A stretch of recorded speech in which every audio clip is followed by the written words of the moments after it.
ये फूलों को जब पानी में डुबाया जाता है तो वो देखिए हमेशा के लिए थोड़े या ज़्यादा दिन के लिए वो ताज़े बने रहते हैं जब आप प्योर जल में उसको रखते हैं, वो भी ठंडा जल में। चलिए हम समझने का प्रयास करते हैं कि परासरण क्या होगा और फिर परासरण दाब क्या होगा। बस आप ध्यान से देखते जाइए। यहाँ हम बनाएंगे पहले एक छोटा सा चित्र, उस चित्र में देखिए क्या है, तब हम आगे बढ़ते हैं।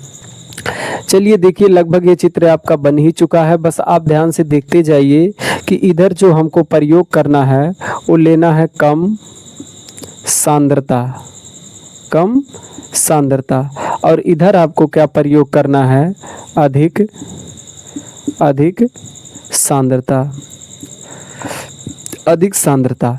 एक तरफ जब आप कम सांद्रता का प्रयोग करेंगे, दूसरी तरफ अधिक सांद्रता का प्रयोग करेंगे, तो यहाँ देखिए आप ले सकते हैं कि मान लीजिए जल, तो जब आप जल ले लेंगे या तो शुद्ध जल ले लेंगे तो अधिक कम सांद्रता वाला विलयन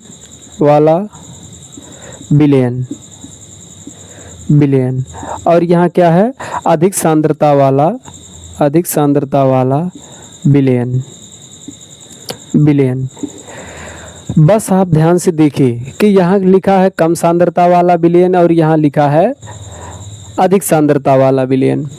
इस पात्र में जो आपको भर के बताया जा रहा है वो क्या है, कम सांद्रता। कम सांद्रता के जगह पे जैसे मान लीजिए कि आप यहाँ रख दीजिए शुद्ध जल, काम करता है। जैसे कि यहाँ अभी आप कहें कि रख दीजिए शुद्ध जल। अब शुद्ध जल क्या करेगा, एक विलायक का काम करेगा, और यहाँ आपको मान लीजिए कि आप भर देते हैं किसी चीज़ का विलयन, जैसे आप ले लीजिए NaCl + H2O, तो इसकी सांद्रता हो जाएगी अधिक। अब ये हो गया कम सांद्रता, ये हो गया अधिक सांद्रता, ये सब है क्या, तो बस आप घरों में तमाम प्योरेट आरओ लगा होता है, तो प्योरेट आरओ जो होता है वो पानी को शुद्ध करता है। आखिर उसमें क्या है ऐसा जिससे पानी शुद्ध हो जाता है, साफ हो जाता है। बस आप देखिए इन दोनों पात्रों में मान लीजिए यहाँ जो कम सांद्रता वाला भरा है तो इनके पार्टिकल दूर दूर हैं, लेकिन इनके पार्टिकल क्या हैं, पास पास हैं। अब बताइए कि जब इसमें हम लोग क्या करेंगे कि अगर इसकी सांद्रता कम है, इसकी सांद्रता कम है, इसकी सांद्रता अधिक है, तो यहाँ एक लगी होती है पन्नी, बीच में इसके एक पन्नी लगी होती है, यहाँ इस तरीके से एक जाली नुमा लगी होती है इसके बीच में पन्नी। उसका काम क्या है और वो होता क्या है, तो यहाँ देखिए इसको कहा जाता है, इसको हम लोग कहते हैं अर्ध पारगम्य झिल्ली, अर्धपारगम्य झिल्ली। अब ये अर्धपारगम्य झिल्ली क्या है, सेमी पर मेम्ब्रेन, इसको कहा जाता है सेमी पर मेम्ब्रेन, ESPM।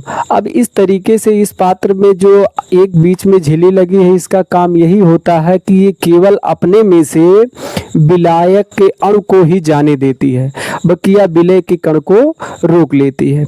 जब आपके घर में चाय बनती है तो वहाँ देखिए चाय पत्ती और चीनी का जब प्रयोग किया जाता है, तो आप लोग बताइए कि जब आप चाय प्लस वहाँ मिलाया गया होता है पानी। अब ये चाय है और ये पानी है। अब बताइए कि जो चाय पत्ती होती है उसमें, तो जब चाय पत्ती को मान लीजिए छन्नी से छाना जाता है, चाय को जब छाना जाता है तो उसमें जिसकी साइज छोटी होती है वो तो छन्नी से निकल जाते हैं, लेकिन जिसकी साइज क्या होती है, बड़ी होती है, वो उसमें रुक जाते हैं। तो ये जो चाय पत्ती होती है उस छन्नी पे रुक जाती है, लेकिन चाय उससे निकल जाता है।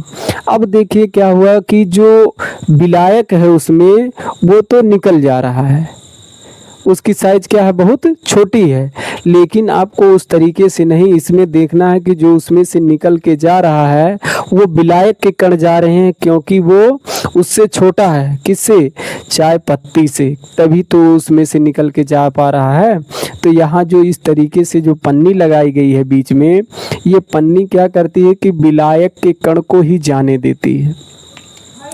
ये केवल विलायक के कण को ही इसमें जाने देती है। देखिए क्या होगा कि जब इसमें जो शुद्ध जल है वो निकल के किस में आएगा, वो आएगा अधिक सांद्रता वाले विलयन की तरफ। उसके साइज क्या होती है, उसकी साइज होती है छोटी, इसीलिए वो विलायक के कण इसमें आते हैं। और इनकी साइज क्या होती है, बड़ी होती, इसीलिए इसमें से विलायक के कण उसमें निकल के नहीं जा पाते हैं। परासरण देखिए क्या है कि परासरण की परिभाषा बहुत आसान होती है कि विलायक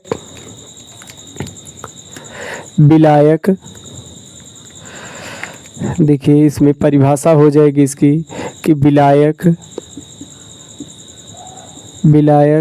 का कम सांद्रता से अधिक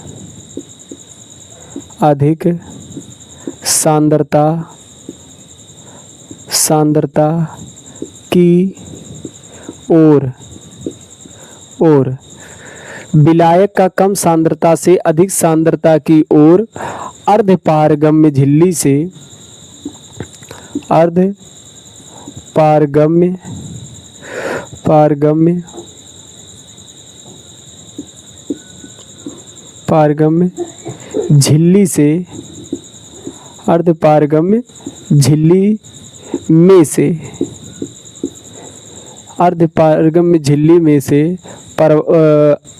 पारगम्य झिल्ली में से प्रवाह परासरण कहलाता है। परासरण कहलाता है। तो इसको समझना बहुत ही आसान था कि विलायक का कम सांद्रता से अधिक सांद्रता की ओर अर्धपारगम्य झिल्ली में से प्रवाह परासरण कहलाता है। तो ये बहुत छोटी परिभाषा है किसके लिए, परासरण के लिए। तो आप बड़े आराम से बता सकते हैं कि कम सांद्रता से अधिक सांद्रता की ओर अर्धपारगम्य झिल्ली में से प्रवाह जो होता है वही क्या कहलाता है, वो अर्धपारगम्य झिल्ली में से प्रवाह परासरण कहलाता है। बस इसी चीज को अब हम लोग देखेंगे कि परासरण दाब क्या होगा। अभी हम आपको बताए हैं आरओ। अब आरओ में देखिए जब इसका प्रयोग किया जाता है तो आरओ में क्या होता है कि जब उसमें एक पानी गंदा जल भर दिया गया है, तो अब गंदा जल पे जब उसका परासरण लगाया जाता है, परासरण के साथ परासरण दाब लगाया जाता है, तो जब आप दाब लगाते हैं तो उसमें से विपरीत प्रक्रिया होने लगती है। अब तक क्या था कि विलायक के कण इधर से इधर आ रहे थे क्योंकि उनकी साइज छोटी थी। लेकिन अब क्या होगा कि अगर इसी पे कोई अलग से दाब लगाया जाए, जैसे आप समझने का प्रयास करिए कि मान लीजिए हम लोग यहाँ एक छोटा सा चित्र और बनाते हैं, तरीके से शायद यहाँ आपको दिख रहा हो, यहाँ दिख रहा है ना, हाँ। तो यहाँ देखिए कि अगर हम एक इस तरीके से छोटा सा और बनाते हैं, इस तरीके से छोटा सा एक और बनाते हैं और इसके बीच में लगी है ये पन्नी क्या है, वही है अर्धपारगम्य झिल्ली है, जिसको हम लोग कहते हैं एसपीएम, सेमी पर मेम्ब्रेन। तो ये जो सेमी पर मेम्ब्रेन लिखा है ये होती है एक, जैसे कि आपको उदाहरण बता दें, बकरे का आमाशय, अंडे का छिलका, ये सब के सब जो है अर्धपारगम्य झिल्ली का काम करते हैं। तो जिसकी साइज क्या होती है, जिसकी साइज छोटी होती है उसको ही उसमें से जाने देते हैं, और जिसकी साइज बड़ी होती है उसको उसमें से पार नहीं होने देते हैं। तो ये आप समझने का प्रयास करिए, इसको कहते हैं एसपीएम, सेमी पर मेम्ब्रेन। तो एसपीएम है, तो मान लीजिए कि जब तक इसमें ये क्या है, कम सांद्रता, कम सांद्रता, और ये क्या है इधर, अधिक सांद्रता। बस आप समझने का प्रयास करिए, हम आपको एक एक चीज़ बताएंगे, बस आप इस पूरे वीडियो में आप बने रहिए और ध्यान से देखिए क्या है कि अगर जब कम सांद्रता से अधिक सांद्रता की ओर छोटी साइज वाले विलायक के कण आते हैं तब तक ये प्रक्रिया परासरण की होती है। लेकिन अगर हम कुछ ऐसा कर दें कि इधर उसके विपरीत दिशा में दाब लगाना शुरू कर दें, इस दिशा में उसके विपरीत दिशा में दाब लगाना शुरू कर दें, तो जब आप विपरीत दिशा में उनके दाब लगाना शुरू कर देंगी तो यहाँ देखिए कि जब आप विपरीत दिशा में दाब लगाएंगे तो वही जो कण हैं, पार्टिकल हैं, अणु हैं, वही उसके विपरीत दिशा में जाना शुरू कर देंगे। जैसे कि ये आप ध्यान से देखिए बस कि जब इसके आप विपरीत दिशा में दाब लगाएंगे, दाब मतलब प्रेशर लगाएंगे इधर, तो उसके जो विलायक के कण हैं वो निकल के किधर जाने लगेंगे, उसके विपरीत दिशा में, इधर से सब निकल के इस तरफ जाने लगते हैं। तो यही जो क्रिया होती है कि अगर इधर से इधर चल रही है तो ये तो होते हैं उसके कि विलायक के कण निकल के इधर आ रहे हैं, लेकिन अगर हम उससे अधिक दाब इस पे लगा दें तो उधर से निकल के उसके कण, विलायक के कण उधर ही जाने लगेंगे। जैसे कि प्योरेटारों में गंदा जल को जब प्योरेटारों में डाला जाता है तो वो क्या होगा कि उसमें से केवल शुद्ध जल ही बचता है, बकिया जो खराब जल है वो निकल जाता है, हटा दिया जाता है उसमें से। प्रोसेस जो हुआ है उसके अंदर परासरण का, आरओ भी इसी प्रोसेस पे काम करता है। बस आप ध्यान से देखिए कि यह परासरण दाब क्या होगा। बस परासरण दाब। तो परासरण दाब क्या होता है? परासरण दाब है कि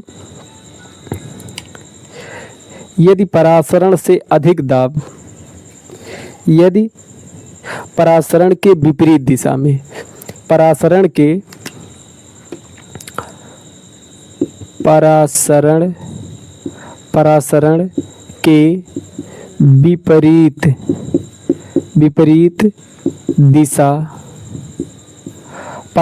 के विपरीत दिशा में लगाया गया दाब, परासरण के विपरीत दिशा में लगाया गया दाब परासरण दाब कहलाता है। बस आप इसे ध्यान से देखिए, इसे पाई से प्रदर्शित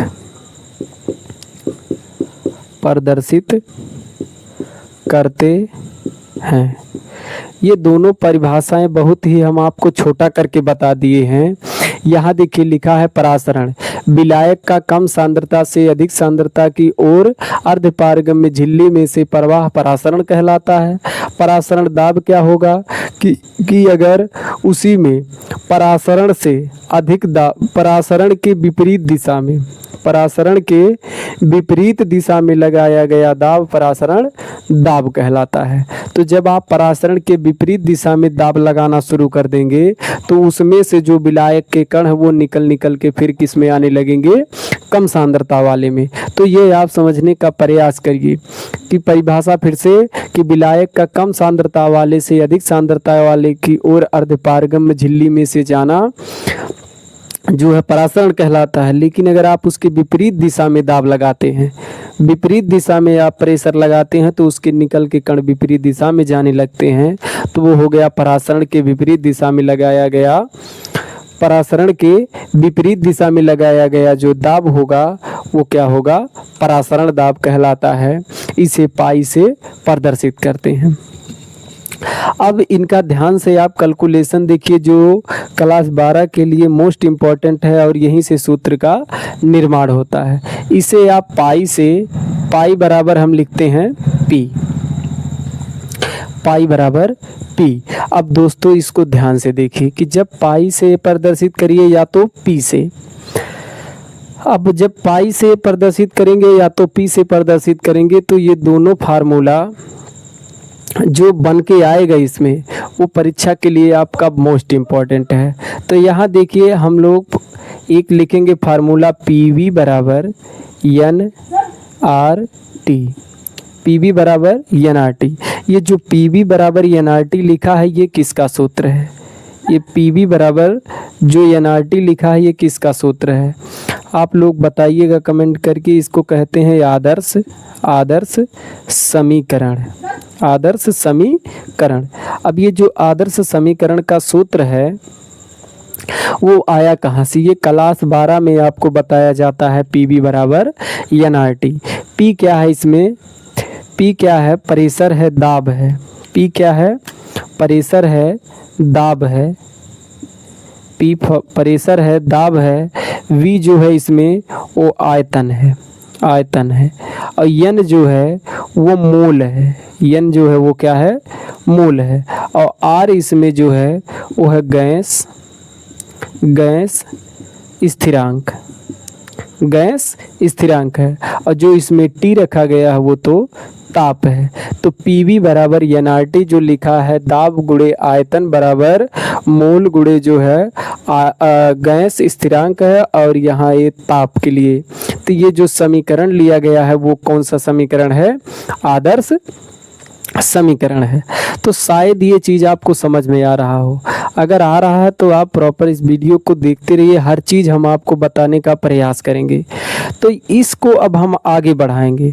यहाँ देखिए क्या होगा कि अगर यहाँ से P बराबर एन बटे V कर दिया जाए पक्षांतर करके, और यहाँ R है और ये T है, तो आपको पता है कि एम आर बराबर मोलरता बराबर होता है एन बटे वी लीटर में। ये आपने फार्मूला पीछे पढ़ा है। अब इस फार्मूला के जगह पे क्या हम मोलरता रख सकते हैं, तो कहेंगे हाँ भैया यहाँ मोलरता हम रख सकते हैं। तो यम जो है एम आर लगाया जाता है मोलरता के लिए, और ये कैपिटल और फिर ये टी। तो P बराबर एम आर गुणे आर गुणे टी। अब एम आर को मान लीजिए आप, एम आर बराबर मान लीजिए C, एम आर बराबर मान लीजिए C। अब देखिए यहाँ से क्या होगा कि इसी फार्मूले में आप फिर निकाल सकते हैं कि P बराबर सी आर टी। एक फार्मूला तो यही बन के आ गया, एक फार्मूला यही बन गया। देखिए कि यहाँ एम आर माना गया है मोलरता को केवल पहचान के लिए, तो एम आर को हम लोग मान लेते हैं C। यही C देखिए यहाँ रख दिया गया, इसके बराबर फार्मूला होता है एम आर, तो यहाँ हम एम आर रख देते हैं और यहाँ इसके जगह पे C। तो P बराबर सी आर टी जो लिखा गया है, तो उसमें देखिए जो C है वो क्या है, मोलरता है। अब हम इसी फार्मूले को पूरा करेंगे। कहीं कहीं ये भी फार्मूला लिखा जाता है, तो इस फार्मूले से आप बना सकते हैं कि पाई बराबर सी आर टी, पाई बराबर सी आर टी। अब ये जो फार्मूला बन गया है तो उसमें आप बड़ा वाला भी फार्मूला उसके साथ रख सकते हैं। तो जब यहाँ देखिए बड़ा वाला फार्मूला रखेंगे तो पाई बराबर डब्लू गुणे आर गुणे टी गुणे टी, और पूरे का बटा हो जाएगा। अगर आप इसके मूलों का संख्या निकालेंगे तो 1000 से गुणा भी हो जाएगा, तो ये आयतन में बदल जाएगा, तो हो जाएगा मोलर मास, और जो आयतन है वो हो जाएगा ml में। तो ये पूरा फार्मूला जो बन के आया है, ये इसी पे आप किसी भी सवाल को लगा सकते हैं यहाँ से यहाँ इनका प्रयोग करके। इस चीज़ को आप नोट कर लीजिए और फिर हमको बताइए कि ये चीज़ समझ में हमको आ रही है भैया। तो यहाँ देखिए जो आर है, वो है गैस स्थिरांक। गैस स्थिरांक जो इसका मान रखा जाता है वो रखा जाता है 0.083 जूल प्रति मोल केल्विन।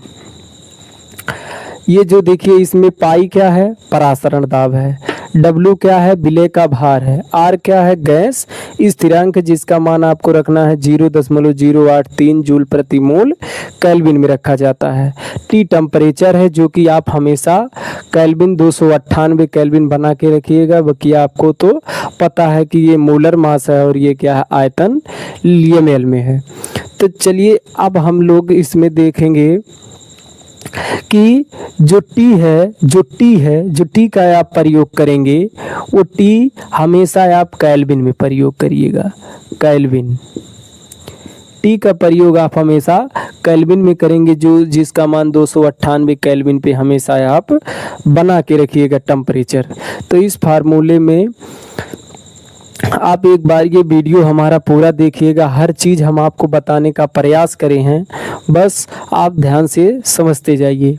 अच्छा, दो इसमें और मिलेगा आपको, परासरण के प्रकार।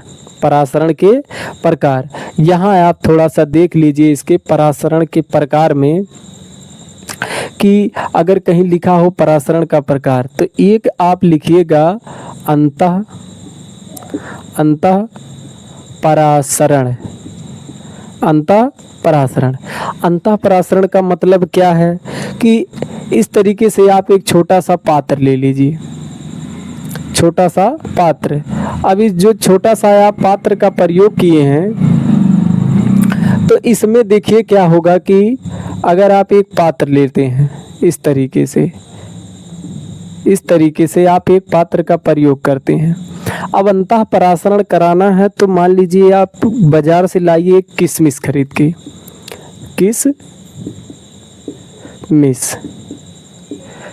आप एक किशमिश खरीद के लाइए और उसको डाल दीजिए इस पानी के अंदर। तो जब आप पानी के अंदर डाल देंगे तो वो रहेगा इस तरीके से सूखा हुआ। अब जो यहाँ देखिए सूखा हुआ है तो अब क्या होगा कि जो पानी है जो ये इसके अंदर जाना शुरू करता है, बाहर से पानी उसके अंदर जाना शुरू करता है। तो जब इसके अंदर जाना शुरू करेगा तो क्या होगा, तो इसका होगा अंतः परासरण। कुछ पार्टिकल जो है पानी के अणु इसके अंदर जाएंगे तो यहाँ देखिए क्या हो जाएगा कि इसी पात्र में कि ये जो इसके अंदर भरा गया है विलयन, उस विलयन में देखिए क्या होगा कि ये इसकी साइज बढ़ जाएगी, इसकी साइज इस तरीके से हो जाएगी। ये हो गया उसके अंतः परासरण। जो इसमें जल के अणु थे वो निकल के इसके अंदर जा रहे थे, लेकिन जब ये पूरा पानी को सोख लिया तो ये इस तरीके से फूल गया, तो इसको हम लोग कहते हैं अंतः परासरण। अब बाह्य परासरण क्या होगा कि अगर बाह्य परासरण इसका कराया जाए, इसी का मान लीजिए कि दूसरा आप देख लीजिए यहाँ की, अगर बाह्य परासरण कराया जाए तो बाह्य परासरण में यही होता है कि जैसे दूसरा बाह्य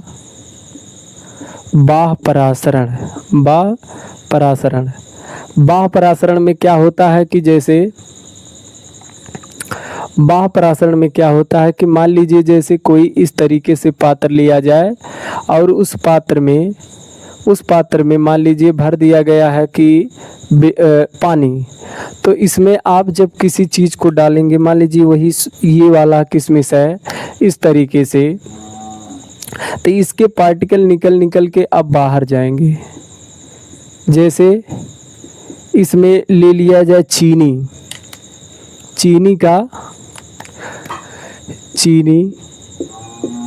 प्लस